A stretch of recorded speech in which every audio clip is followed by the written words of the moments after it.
So, you're wondering why affirmations make you physically sick, even though it's supposed to make you feel better and supposed to change your vibration. So, I know it's difficult and I'm sorry that you go through that. And I hope through this you can find some ease and some relief while listening to some of my tips in order to not feel physically sick and feel that bliss that everyone's talking about.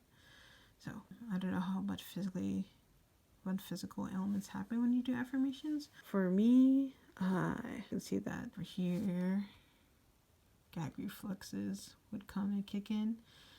And I was so frustrated because affirmations used to work so well for me and used to change my vibrations instantly that I pushed through it. And I thought, oh, maybe it's because, like everyone says, that affirmations will make you uncomfortable at first because you're not used to thinking of yourself that way.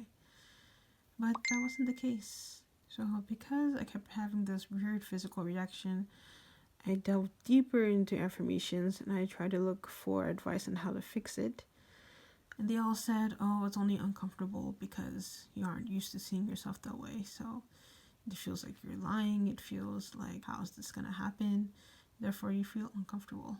But that kind of mindset, also a little bit more negative, I admit, led me to almost throw up because I tried to push through the uncomfortableness and keep doing the affirmations. So I tried to keep doing affirmations even though I felt sick, and it almost made me throw up. So I don't suggest to keep going. That goes to my first tip.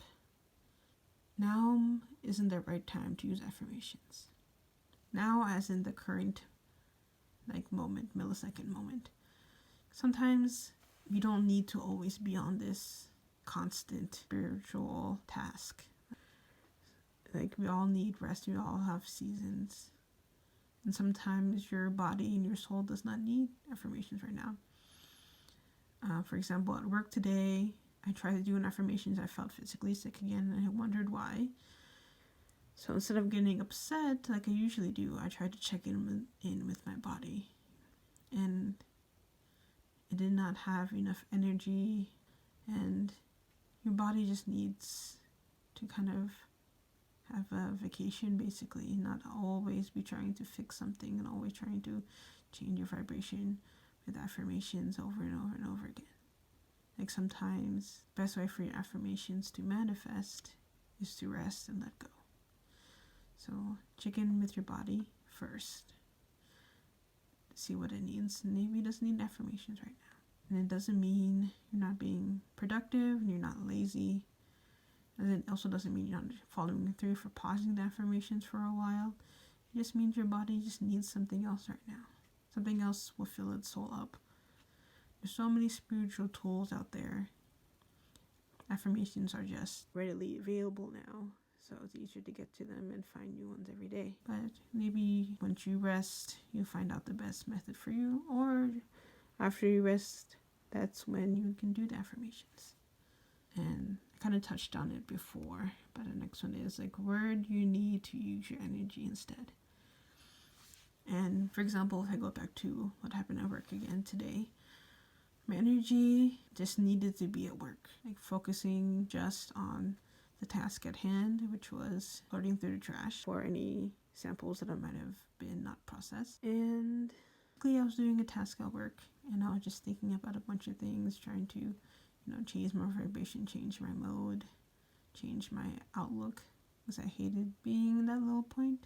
Sometimes you need to feel it. Sometimes you also don't need to feel it, and just work on the task at hand at first. Energy just wanted to do one thing at a time, slowly, carefully, be present in the moment, kind of just let my mind kind of be blank. That's what I wanted.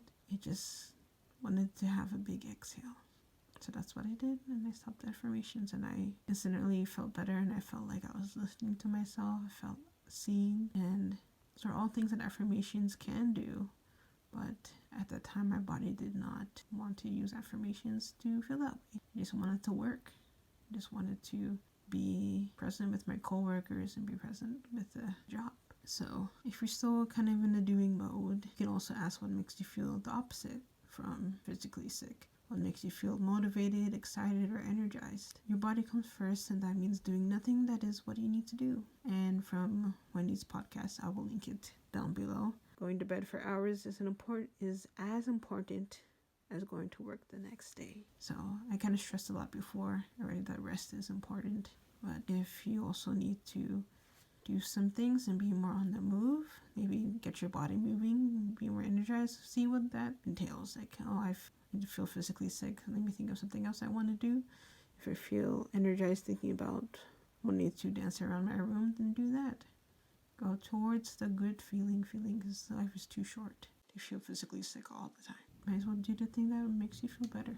And usually when I follow the opposite feelings, like motivated or excited, then I enjoy what I'm doing better, and I realize like, I didn't have to do the affirmations. I just needed to do what I really wanted to do, which was make a video or go work out or listen to some music. I know a lot of people, what they do is like repeat affirmations over and over in their head and kind of make it a way to erase what they're currently thinking. And I have to say that to you, if that makes you more anxious, it makes you more angry. Sometimes anger is useful because it propels you into action. But if it puts you to anger and then rage, and that is very taxing on the soul and on other people. So sometimes you don't need to repeat the affirmations, and instead let your brain, again, the word is rest. Let your brain kind of do what it wants, basically. Kind of like a meditation, open meditation, where you don't try to control it and let the thoughts kind of pass by. So letting your mind clear and kind of dump out all the negative stuff. And even the positive, it's kind of just resetting the mind, more like letting your mind get a break from constantly trying to change something or trying to fix something. And if you do that, the universe is going to give you what you ask for. There's no need to constantly take care of it like an orchid. Like, you don't need to constantly be saying affirmations anytime you're consciously aware of it. Like, you don't need to always be pretending that affirmation is already there. Sometimes you just gotta live your life in the present moment, and that's all it needs. It doesn't disappear if you have a doubt for 1 second. In order to do that, you have to believe your love for it is stronger than your doubt, and you just let it go for the moment.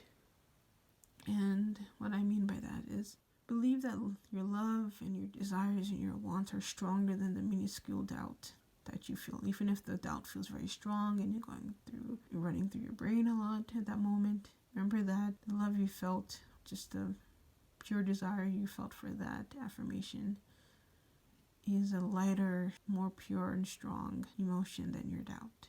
You should not try to always change your emotions and let them feel it to heal it, some people say. Or just let it be there. You don't need to heal everything every second.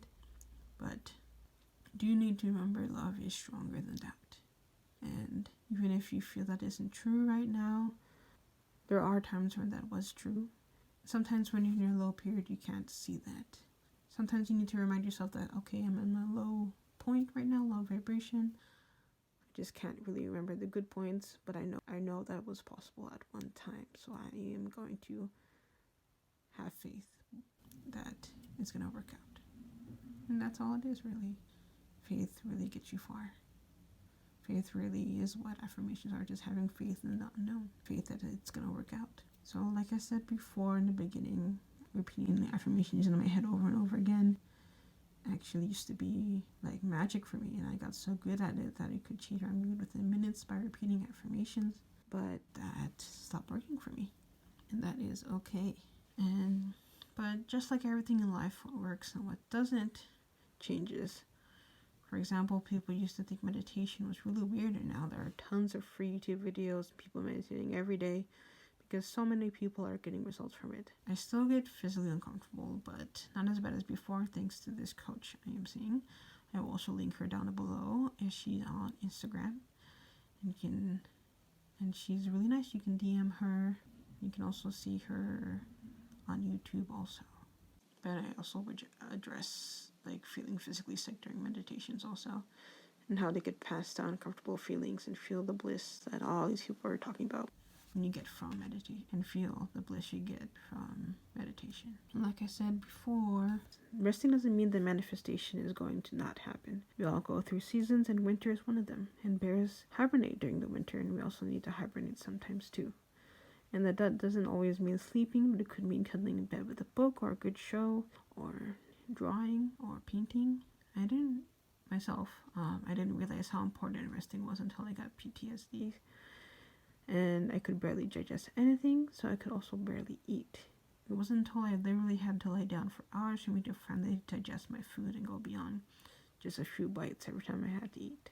It made me realize you don't always have to constantly be doing something. What I loved about affirmation before is that it helped me feel productive on when I was just kind of like walking around, kind of like idle time. It's kind of like anytime I had time, I use affirmations. Anytime I was angry, I used affirmations. Every time I was upset, I used affirmations. So it distracted me and kind of, a lot of people say, changed my affirmations at the time. But sometimes you need to feel it to heal it. And I think I have a lot of trauma that I need to heal. And it's a lot stronger now. Like I said, I have PTSD or CPTSD, combination of both. I know for sure I have PTSD symptoms. That's all I know for sure. I only got back in therapy this year, and I never talked about my PTSD symptoms. So, anyways, moving on. The rest also allows you to reflect also. And I don't specifically mean reflecting to forget a problem, but also to reflect to pat yourself on the back for your accomplishments. I thought I would be happy the more I racked up my accomplishments. But I realize now that the happiness comes from reveling in your accomplishments. Like if you just keep doing one accomplishment after another, you don't have time to celebrate it. You're just kind of moving on to the next thing. People always say that's a good thing to do. Like there's songs like I'm moving on to the next. My mind's already on the next move. Which is always good when it comes to a work or a job that requires it. But kind of just be like, wow, life is great kind of thing. Like I did something good. And also, it's kind of like reinforcing what's good and realizing what makes you happy. A lot of people don't really know what makes them happy anymore, especially in this time of COVID. And we had so much time, but like, how do we fill the time besides just watching Netflix all day, you know? So you had to find new hobbies, and you realize what hobbies do I really like. Was it just think that sounded nice to have a hobby, or do I really want to do this hobby? And having time to reflect allows you to find those hobbies that make you happy. And it allows you to see what really fills your cup. A lot of people use journaling as a way to let go of things, but you can also use it as a way to see what works for you and see what lights you up. So those are my tips if you feel physically sick while you do affirmations. I hope that helps. Leave comments down below if you have any questions, and I'll get back to you as soon as possible, because I would love to answer your questions to get more clear on it. So yeah, see you guys later.